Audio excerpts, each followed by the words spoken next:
Has to ಮತ್ತೆ have to ಅಂದ್ರೆ ಯಾವುದೇ ಒಂದು ಕೆಲಸ ಮಾಡಬೇಕಾಗಿದೆ ಅಂತ ಹೇಳಬೇಕಾದ್ರೆ ನಾವು ಇಂಗ್ಲಿಷ್ ನಲ್ಲಿ ಹ್ಯಾಸ್ ಟು ಮತ್ತೆ ಹ್ಯಾವ್ ಟು ನ ಯೂಸ್ ಮಾಡ್ತೀವಿ.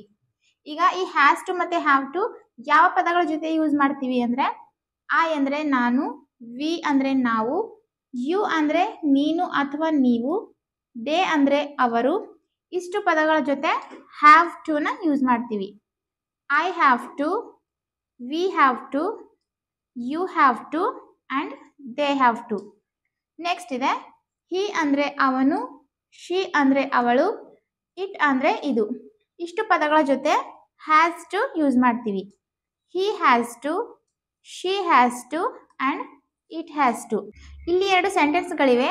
ನಾನು ಇಂಗ್ಲಿಷ್ ಕಲಿಯಬೇಕಾಗಿದೆ. I dash learn English. ಅವಳು ಇವತ್ತು ಬರಬೇಕಾಗಿದೆ. She dash come today. ಇಲ್ಲಿ ಹ್ಯಾವ್ ಟು ಯಾವ ಸೆಂಟೆನ್ಸ್ ನಲ್ಲಿ ಬರುತ್ತೆ ಅಂಡ್ ಹ್ಯಾಸ್ ಟು ಯಾವ ಸೆಂಟೆನ್ಸ್ ನಲ್ಲಿ ಬರುತ್ತೆ ಅಂತ ನೀವು ಕಾಮೆಂಟ್ ಮಾಡಿ ಹೇಳಿ.